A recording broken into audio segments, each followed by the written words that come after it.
Kennedy Boulevard, where you had local residents that were hanging ornaments on a tree signifying the names of each of the victims. We've heard from members of the Orthodox Jewish residents, newcomers to the Greenville, Jersey City community, talking about the need and their desire for unity. We've heard that on the other side. We've also heard some frustration on the lack of unity. So all of these conversations now are really coming to the surface in the wake of this tragedy on Tuesday. This is just the latest, and we're going to cover it until the end. We'll bring you much more coming up on the PIX11 News at 10 tonight. For now, I'm live in Jersey City. Jay Dow, PIX11 News. Jay, thank you. And today, the Stephen Siller Tunnel to Towers Foundation announced they plan to pay off the mortgage of Detective Joseph Seals. The foundation helps out the surviving families of fallen first responders or military service members killed in the line of duty, making sure their homes are stable and secure. The family of Detective Seals is calling the donation life-changing. No amount of money will ever bring Joey back, but to lift the burden of their mortgage off of Laura so she can grieve and raise her children means more to the family than anybody will ever know. Seals leaves behind a wife and 5 children. Governor Murphy and other top officials met with religious leaders in an attempt to unite the interfaith community today. PIX11's Chrissy W. will have a full report for us at 5:30. We want to turn now to some breaking news. Officials telling us now that 7 people have been injured in a fire in the 11th floor of this high-rise building in Brooklyn, happening at 212 Troop Avenue in Bushwick. The FDNY says 4 people suffered serious injuries, while 3 others are expected to be okay. But again, you can see the video here from the Citizen app as firefighters deal with that. Well, a major moment in the impeachment process, with the House Judiciary Committee voting to send articles of impeachment, 2 of them, to the floor of the full House next week. Tonight, President Trump is responding. Well, thank you very much. It's great. In a press briefing after President Trump welcomed the president of Paraguay, he hit a familiar note. It's a scam. It's something that shouldn't be allowed. Calling the impeachment process against him a witch hunt. The Judiciary Committee will come to order. It only took a few minutes Friday morning. The House Judiciary Committee voting along partisan lines, sending 2 articles of impeachment to the floor of the House of Representatives for a full House vote next week. The article is agreed to.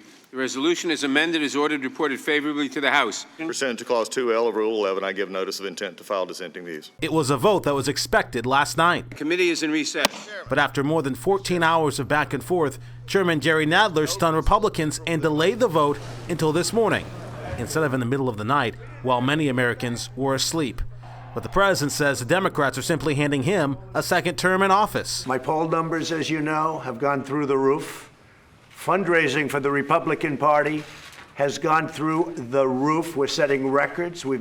Nobody's ever seen anything like it, because the people are disgusted. The president also says he looks forward to the Senate trial where Republicans hold the majority. Yeah, and the question as people look towards the Senate trial is, will they be calling witnesses or not? The White House says they want a long trial. They want witnesses called. We're hearing from Senator Mitch McConnell, the Senate leader, that they don't want that. So we're going to see sort of which way it goes. Absolutely. Look behind us. A lot going on outside. Let's send it over to meteorologist Byron Miranda for a look at all that. And you know what, guys? If the temperatures were colder, we'd be picking up at least 18 inches of snow right here in the city. But that is not the case, because the temperatures are warming up. As you look at the radar, I'll tell you right now, if you're in parts of Jersey, south of central Jersey, you have a flash flood watch in place until tomorrow morning around 9 a.m. From East Orange over to Staten Island through Brooklyn, all this moisture is pushing from the southwest to the northeast. The area of low pressure that's bringing us the rain is well to the south. So that means, in a nutshell, we got a long ways to go before we say goodbye to this. When I come back, I will timestamp it. I will tell you how long it's going to hit your house and your head if you're walking outside without the umbrella. But your temperatures at this hour, as I was saying, it's too warm to see anything but rain. 44 in Harlem, 44 in Bayonne. We're at 47 in Hempstead. I will timestamp. I will storm track when I come back, and we'll talk about the weekend forecast. Katie, Corey, back to you. All right, sounds good. Thank you, Byron. Well, still to come on the news at 5. A new apartment building in Williamsburg comes complete with a beach party. Plus, the $75 million overhaul of the South Bronx's Sheridan Expressway is now complete, and what that means for residents and drivers. Have some dessert. No, I shouldn't. Will you marry me? 5, 4, 3. Will you marry me? Bobo, take the card away. Very good.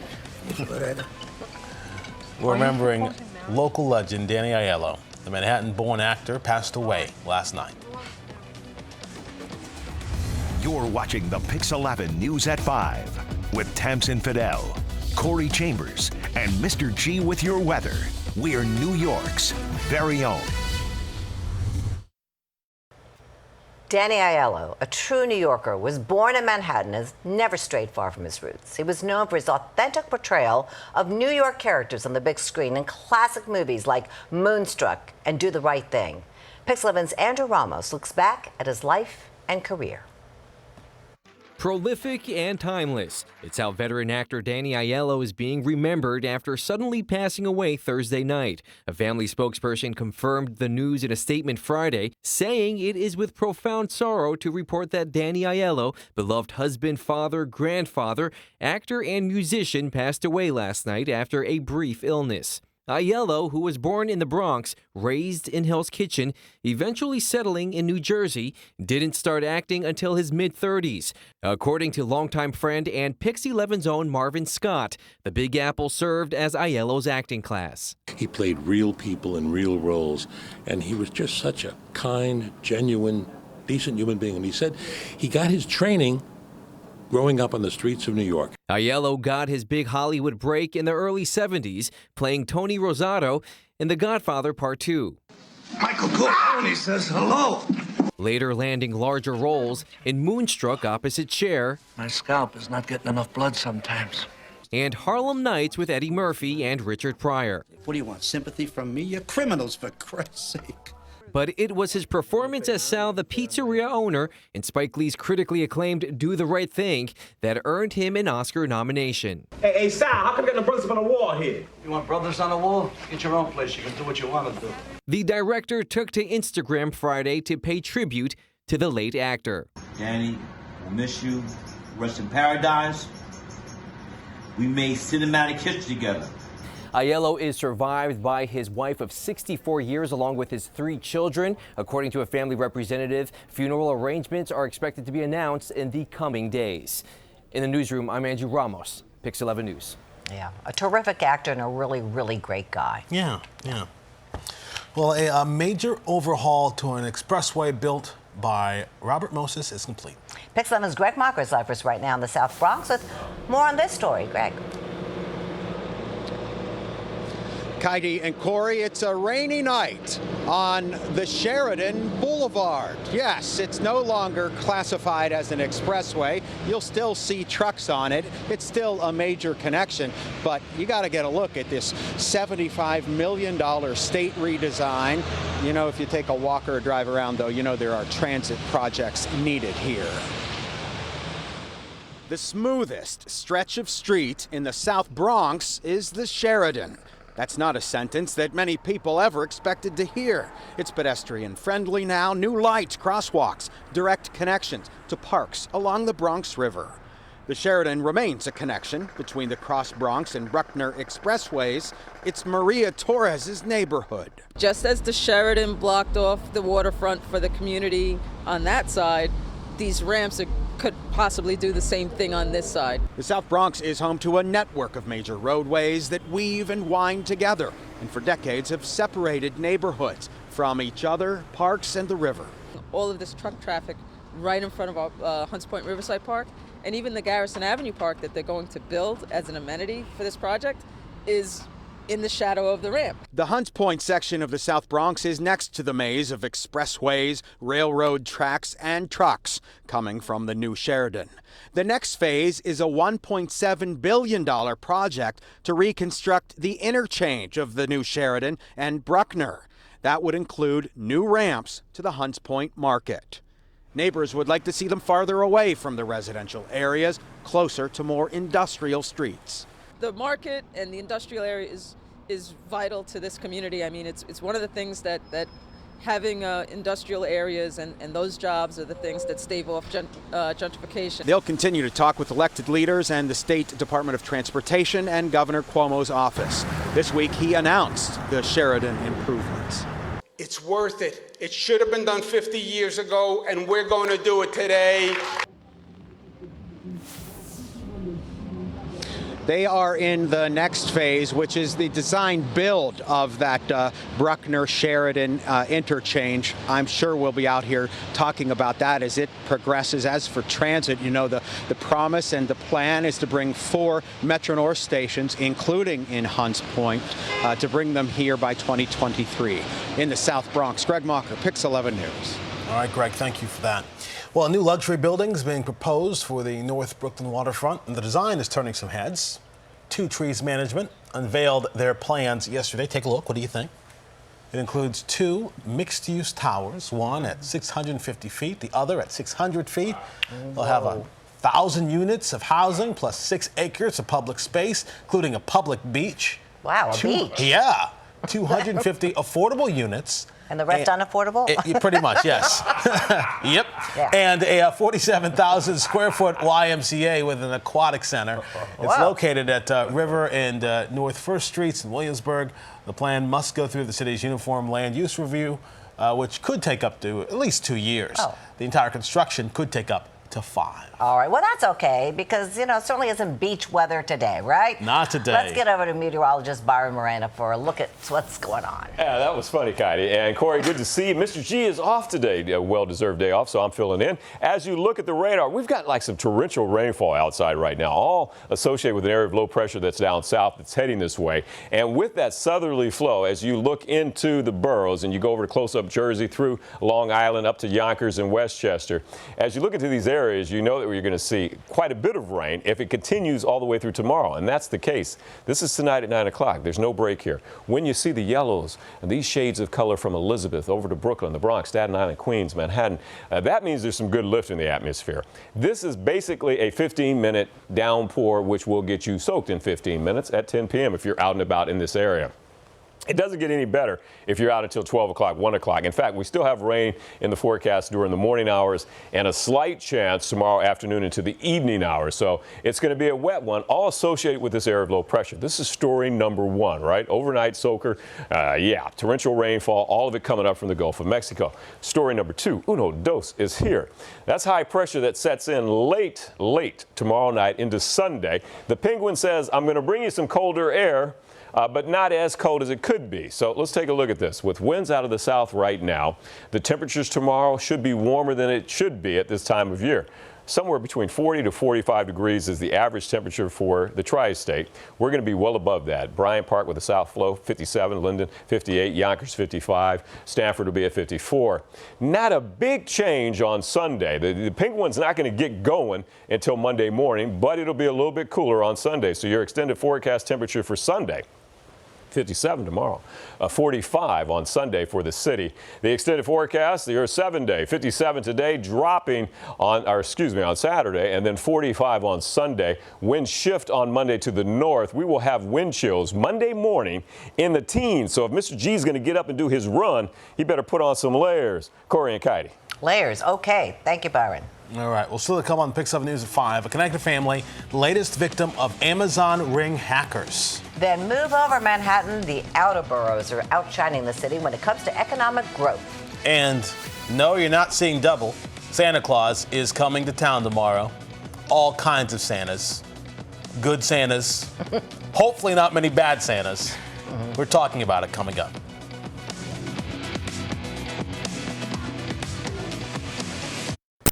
Well, brace yourselves. Tomorrow is Santa Claus. It, of course, is the annual bar crawl for charity. It will start in Times Square at Father Duffy Square at 10 in the morning and last all day long. Thousands of revelers will put on their Santa suits and hopefully be merry. But in the past, as you know, there have been problems with people being naughty and just flat out fighting. So the MTA and the New Jersey Transit are banning alcohol on the trains to try their own way to try to curb some of that violence. Dozens of bars around Manhattan will be participating, though. All right, well, it's happened again. Authorities investigating another incident of a home security camera being hacked. Now the family is disconnecting the device and asking for a refund. Edward Slaughter says it started earlier this week when his mother-in-law was awakened by a voice yelling at her in the basement where she was staying. He determined it was coming from the speaker in the Ring security unit. A few hours later, the living room camera was also hacked. Like, I feel violated. Somebody was looking at my home, looking at my family, watching us, it feels like there's nothing that you can do.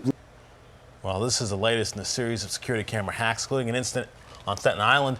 Ring is encouraging users to create strong, unique passwords and require that multi-factor authentication to actually access the system. Well, another group of costume characters ended up on the wrong side of the law, but not in Times Square. No, these guys, who were dressed as the Grinch, Spider-Man, and Captain America, ended up in cuffs near Rockefeller Center. They were all given summonses for blocking pedestrians from seeing the Christmas tree. All three costume characters could face fines for disorderly conduct. Police did not release their real names. It's a pretty big tree. You think it'd be hard to block three guys. But anyway, after the break, City Hall strikes a deal with real estate developers to house the homeless. Yeah, plus, whether you love the Thin Mints, the Do-Si-Dos, the Tag-Alongs, now's the time to get those orders in. The Girl Scouts getting to work. Then, the special delivery your kids are expecting from Santa could be spoiled by delivery with transparent packaging. We'll tell you how to avoid that.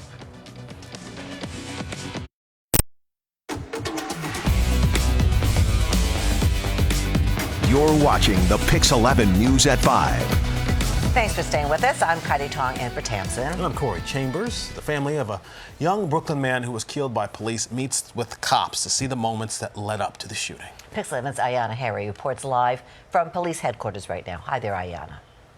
Anger, upset, disrespected. A father's frustration. Today, the family of 27-year-old Antonio Williams met with NYPD officers. Williams died on September 29th in a police-involved shooting near the Edenwall houses. Police officer Brian Mulkeen also died in that chaotic scene. Shots fired, shots fired. For the first time, police showed the Williams family footage from body cameras worn by NYPD officers. A lot of different emotions come out, a lot of different feelings. The NYPD told PIX11 they would share body cam video from this incident with the public. It's part of their commitment to release body camera video from critical incidents within 30 days. But the Williams family says they were only shown some of the footage. They should have gave us the full unedited version of what really happened that night. Why can't we just see the full footage, at least the families, to understand what's going on? This is about transparency.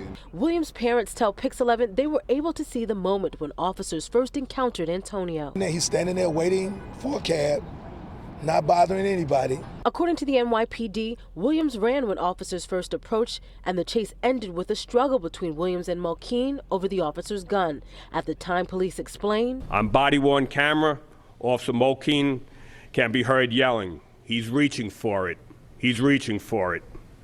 At this time, numerous shots were fired. Detectives say a .32 caliber revolver belonging to Williams was recovered at the scene, but only police officers fired their weapons.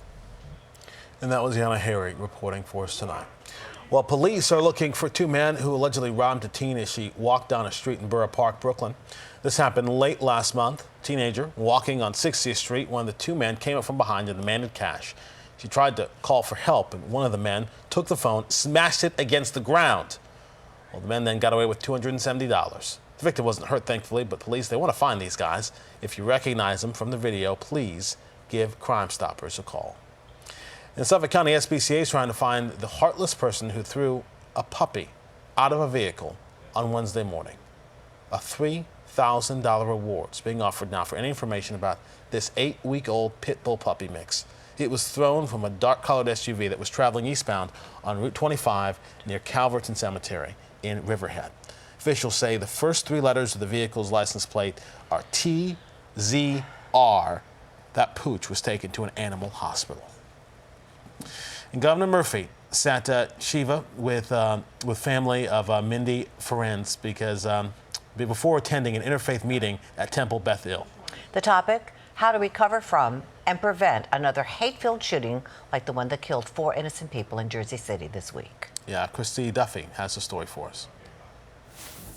If anti-Semitism and hate and racism can exist in a community that is so familiar with diversity, the takeaway is that it can really exist anywhere. In one of the most diverse cities in the country, a rainbow of religious leaders from all faiths came together to question how do we heal and how do we stop hate from erupting into terror. Governor Phil Murphy echoed the only survivor to make it out unscathed. An attack on one community in this state, whether it be law enforcement, whether it be the Jewish community, regardless of what it is, it's an attack on all of us. Murphy sat Shiva with the family of Mindy Ferentz this morning and met with wounded police officers. Rabbi Liana Morit welcomed electeds and faith leaders to the roundtable. We're not here today just to mourn, but to seek change, connection, possibility. We stand together as people of faith. Together, they discussed a formula for fighting hate. In addition to security and stricter firearms laws, something we heard from faith leaders around the table is that a solution to preventing hate crimes like this in the future circles around children. It starts in the home. Anti-bias education for every child. The U.S. Attorney for New Jersey confirmed they believe the shooters acted alone and were fueled by anti-Semitism and anti-police bias. This type of prejudice is not acceptable in our society. In Jersey City, I'm Christy Duffy, PIX11 News. Well, the City Council is poised to pass a bill that could lead to 1,000 new rental apartments for homeless New Yorkers per year. Right now, there are nearly 79,000 homeless New Yorkers living in shelters. The new legislation would require developers receiving city funding to set aside 15% of their rental units for the homeless. The deal comes as the mayor faces criticism over a controversial homeless relocation program. It moves New Yorkers out of shelters and across state lines. City Council Speaker Corey Johnson talks about the issue this week on PIX11 News Close-Up.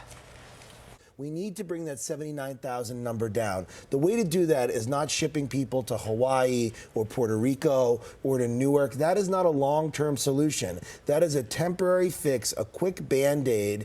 And a lot of these people want to live in New York City. They lived here their entire lives. They had a health emergency. They got evicted from their apartment because they lost their job. They have children that have gone to school here. We need to have better solutions.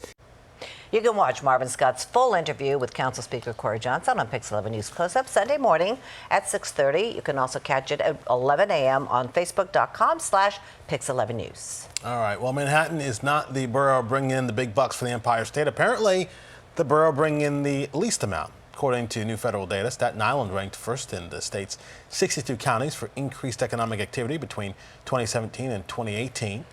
The Bronx also surged, going from $39.8 billion to $42.7. Brooklyn and Queens ranked third and fourth in the whole state. Manhattan, whose economy is larger than most counties, decreased by 0.2%. Wow. Okay. After a controversial tweet and a reluctant apology to the media. Yeah, the Giants have released a former Pro Bowl cornerback. Joe Masseri has the latest. Yeah, that's right, guys. 2 days ago, Janoris Jenkins, better known as Jackrabbit, tweeted an offensive statement at a critical fan. When questioned about stats that he used to justify his performance, Jenkins used the R word to question the fan's intelligence. Well, yesterday, Jackrabbit issued an apology, but it rang hollow after he tried to defend his actions to reporters, saying the word was, quote, just part of my culture, end quote. Well, today the Giants cut ties with Jenkins, making him a free agent. And the cornerback went right back to Twitter saying, best news ever. Thank you. Then he followed it up with, I just want to thank the organization for the opportunity and good luck to all my brothers that remains a Giant. Again, want my fans to know my intentions are always pure and genuine. Hashtag Rabbit Love Everybody. So what does this mean for the team? Coming up at 6, we'll hear from Pat Shermer on the decision and have more on what it means for their salary cap going forward. All right, Joe. Thanks.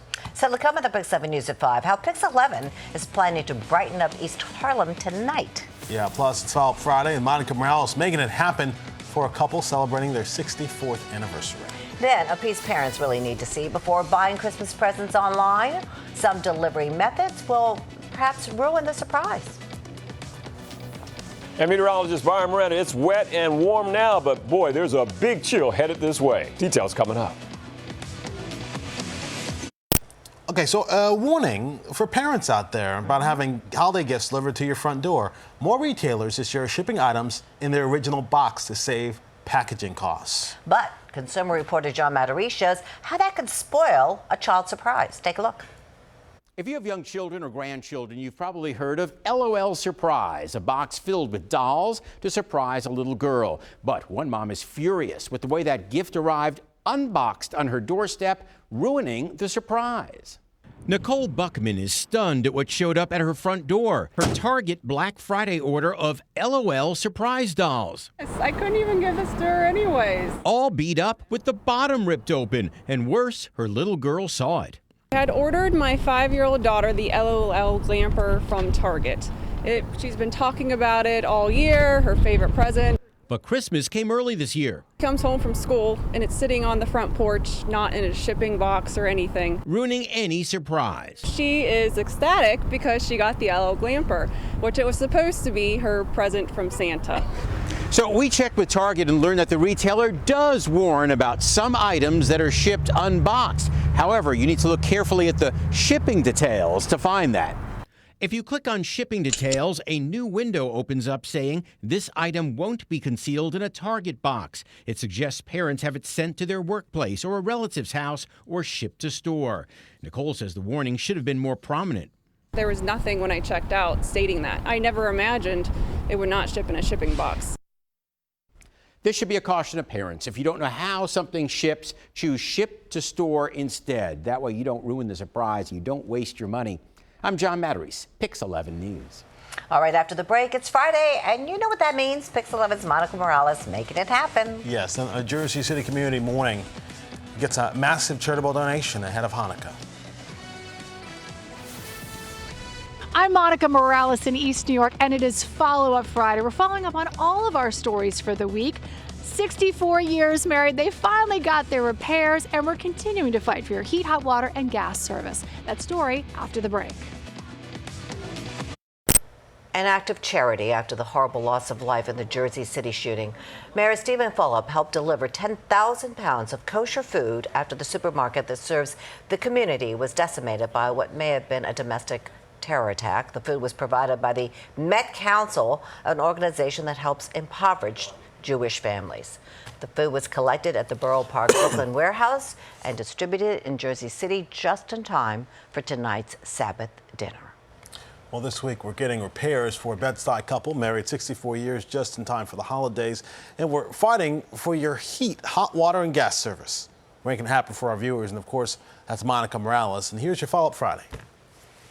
We got a lot done this week, but first, let's check in on our couple in Bed-Stuy. Did they finally get the repairs they've been waiting for months? You know we're making it happen. It's really hard, isn't it? It's really hard. David Cruz fought back the tears, telling us about his parents' apartment at the Tompkins houses in Bed-Stuy. It was falling apart. I like to see my house fixed. His mother, 82-year-old Maria Cruz, was heartbroken. Her and his father, 85-year-old Jesus Cruz, have been married 64 years.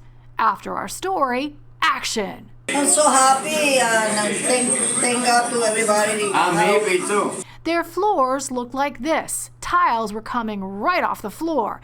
Now it looks like this. Incredible. Thank you. We are very appreciative to you and PIX11. Next, Margie Simmons at the Marlboro Houses in Brooklyn can't cook. She hasn't had gas service for months. Thanksgiving was a nightmare. How are you going to give us a free turkey? What we were supposed to do? Take a lighter and put it under there and say, cook, baby, cook? We have good news. Margie gave us this update. The work is finally being done to restore service. Monica, I want to thank you and everybody at PIX11 for caring and loving us so much that you put it out there to get things done. Margie, we love you back, and we're watching.